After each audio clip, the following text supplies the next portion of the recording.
அஸ்ஸலாமு அலைக்கும். Welcome to taste of Thanjai. நம்ம கடையிலலாம் வாங்கி சாப்பிட்ற பட்டூராவும் சன்னா மசாலாவும் வீட்டிலேயே எப்படி சுலபமாக செய்கிறதுன்னு பார்க்கலாம்.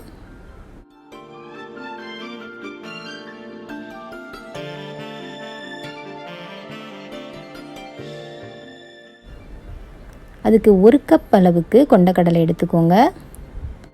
அதை நல்லா 2 தடவை கழுவிக்கோங்க.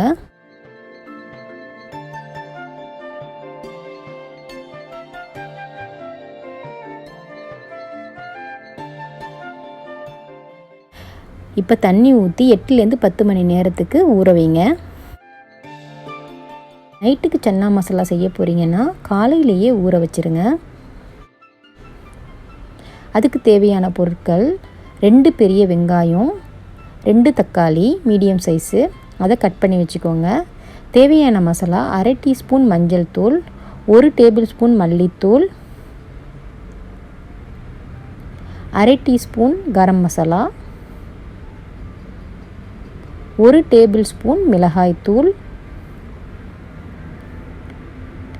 1 டேபிள் ஸ்பூன் இஞ்சி பூண்டு, 1 டேபிள் ஸ்பூன் லெமன் ஜூஸ், தாளிக்கிறதுக்கு ஒரு சின்ன துண்டு பட்டை, 1 ஏலக்காய், 1 கிராம்பு, பாதி அன்னாசிப்பூ, 1 பிரியாணி இலை, 2 டேபிள் ஸ்பூன் எண்ணெய், கொஞ்சமாக மல்லிக்கீரை. இப்போ 8 மணி நேரம் ஊறிடுச்சு. நல்லா கடலை பெருசாகிடுச்சு பாருங்கள்.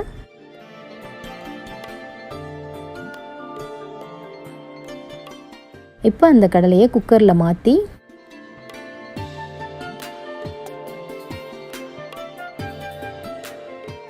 தண்ணி ஊற்றி உப்பு போட்டு வேக வச்சுக்கோங்க. 5 விசில் அளவுக்கு வேக வச்சுக்கோங்க. 1/2 டீஸ்பூன் உப்பு போட்டுக்கோங்க. நல்லா கடலை வெந்துடணும்.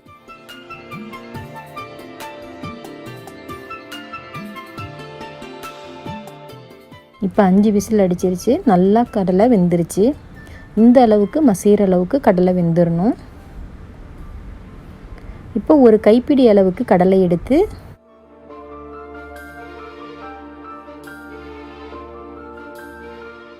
இந்த மாதிரி தட்டி மசிச்சு வச்சுக்கோங்க.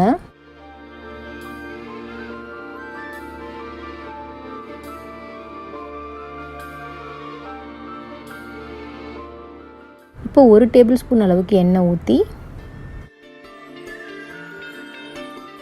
சூடு வந்தோடனே வெங்காயத்தை போட்டு நல்லா வதக்கிக்கோங்க.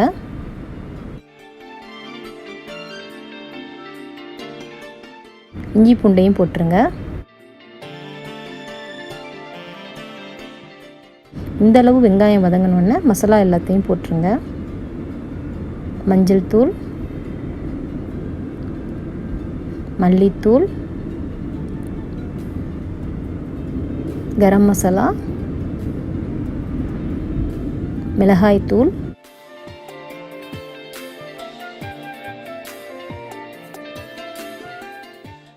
எல்லாத்தையும் நல்லா எண்ணெயிலேயே வதக்கிக்கோங்க.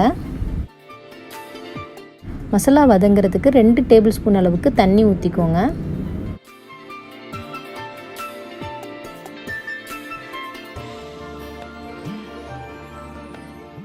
இப்போ நல்லா வதங்கிருச்சு. தக்காளியும் போட்டுருங்க.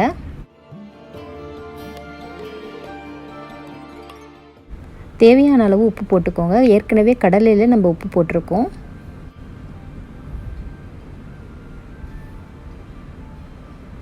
இப்போ எல்லாமே நல்லா வெந்துருச்சு. ஆஃப் பண்ணிடுங்க. நல்லா ஆறின உடனே மிக்சியில் அரைச்சி எடுத்துக்கோங்க. ஒரு 1/2 கப் அளவுக்கு தண்ணி ஊற்றி அரைச்சிக்கோங்க. இப்போ சட்டியில் 2 டேபிள் ஸ்பூன் அளவுக்கு எண்ணெய் ஊற்றிக்கோங்க.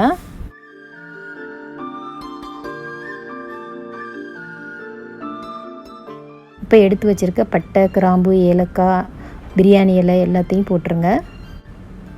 எல்லாம் பொரிஞ்ச உடனே அந்த அரைச்சி வச்சுருக்க மசாலாவை இதில் ஊற்றிடுங்க. நம்மளுக்கு இந்த கிரேவியில் கடலை மட்டும்தான் தெரியும். வெங்காயம், தக்காளி, பச்சை மிளகாய் எதுவுமே தெரியாது. அப்போ தான் நல்லாயிருக்கும் சாப்பிட்றதுக்கும். பட்டூரா கூட சாப்பிட்றதுக்கு ரொம்ப நல்லாயிருக்கும். கடையில் கிடைக்கிற சன்னா மசாலா மாதிரியே இது இருக்கும். வேக வச்ச தண்ணியோட கடலையை இதில் ஊற்றிடுங்க. ஊற்றி நல்லா மிக்ஸ் பண்ணிக்கோங்க. இப்போ நல்லா மசிச்சு வச்சுருக்க இந்த கடலையும் அதில் போட்டுருங்க. அப்போ தான் வந்து இந்த கிரேவி வந்து நல்லா திக்காக இருக்கும். அதுக்காகத்தான் கொஞ்சம் கடலையே இந்த மாதிரி நம்ம போடுறோம். இப்போ ஒரு லெமன் ஜூஸையும் அதில் ஊற்றிடுங்க. ஏற்கனவே மசாலா நம்ம வந்து வறுத்து அரைச்சி போட்டிருக்கிறதுனால ரொம்ப நேரம் கொதிக்க வேணாம். ஒரு 5 நிமிஷத்துக்கு மூடி வைங்க.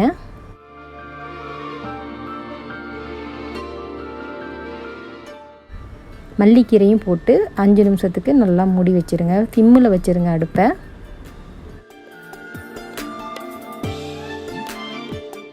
இப்போ 5 நிமிஷம் ஆயிடுச்சு. நல்லா மசாலா எல்லாம் வெந்து கிரேவியும் திக்காக நல்லா இருக்குது. இது பட்டூரா கூட சாப்பிட ரொம்ப நல்லாயிருக்கும்.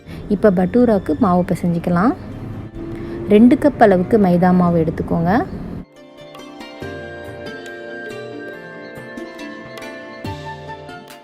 அரை டேபிள் ஸ்பூன் சீனி, 1 டீஸ்பூன் உப்பு, 1/4 டீஸ்பூன் சோடா உப்பு, 2 டேபிள் ஸ்பூன் எண்ணெய், 2 டேபிள் ஸ்பூன் தயிர். தயிர் தான் ரொம்ப முக்கியம். தேவையான அளவு தண்ணி. இப்போ ஒரு பெரிய பவுலில் மாவை போட்டுக்கோங்க.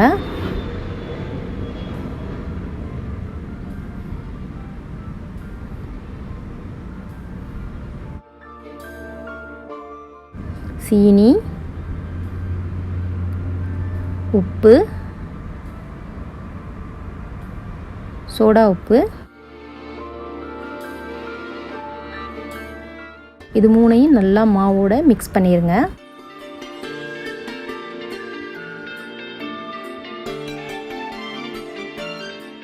இப்போ எண்ணெயும் தயிரையும் ஊற்றிக்கோங்க.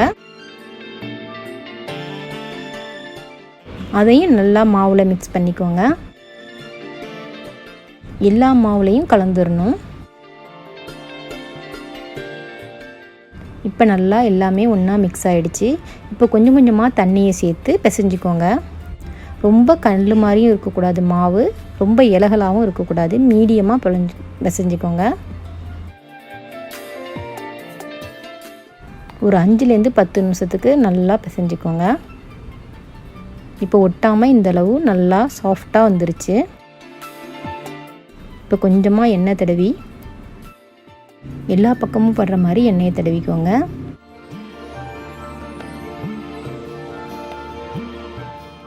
ஈர துணியை நல்லா மூடி ஒரு பிளேட் வச்சு மூடி வச்சுருங்க. அப்போ தான் வந்து மாவு காயாமல் இருக்கும். 2லேருந்து 3 மணி நேரத்துக்கு முன்னாடியே மாவு பிசைஞ்சு வச்சுருங்க. இப்போ இந்த மாதிரி நல்லா 3 மணி நேரம் ஆயிடுச்சு. மாவு நல்லா சாஃப்டாக ஆயிடுச்சு. தொடும்போதே பாருங்கள் நல்லா சாஃப்டாக இருக்குது. இந்த அளவு பெரிய உருண்டையாக போட்டுக்கோங்க. இப்போ நான் 2 கப்பு மாவுக்கு 8 உருண்டை அளவுக்கு போட்டிருக்கேன். இன்னும் பெரிய பட்டூரா வேணும்னா இன்னும் கொஞ்சம் பெருசாக 6 உருண்டை போட்டுக்கோங்க.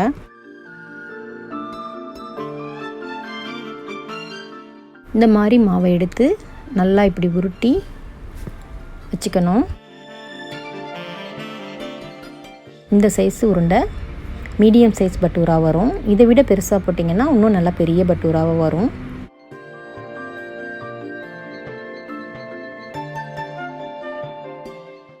மாவை தொட்டு மாவை வளர்க்காதீங்க. அப்போ வந்து எண்ணெயில் வந்து மாவு இறங்கி எண்ணெய் கருப்பாக போயிடும். அதனால் எண்ணெய் தொட்டு வளங்க, நல்லா வரும்.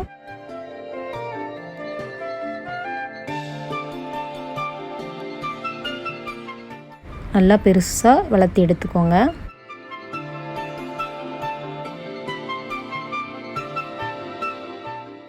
அப்போ தான் வந்து நல்லா பூரி உப்பி வரும்.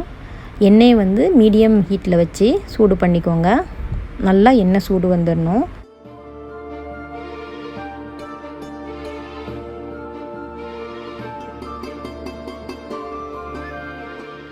இப்போ நல்லா எண்ணெய் சூடு வந்துருச்சு. வறுத்து வச்ச பூரியை போடுங்க. லேசாக ப்ரெஸ் பண்ணி விடுங்க.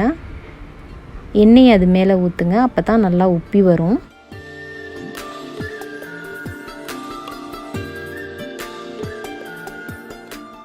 இப்போ நல்லா உப்பிருச்சு.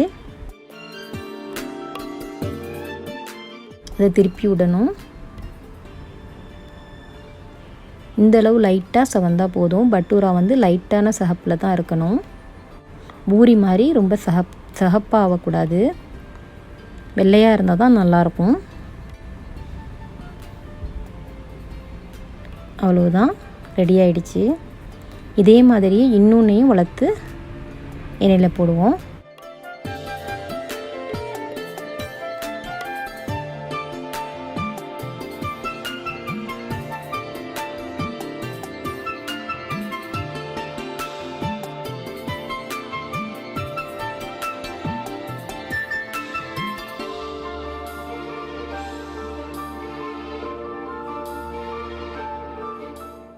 இந்த மாதிரி பட்டூரா செஞ்சு கொடுத்தீங்கன்னா பிள்ளைங்களுக்கெலாம் ரொம்ப பிடிக்கும், விரும்பி சாப்பிடுவாங்க.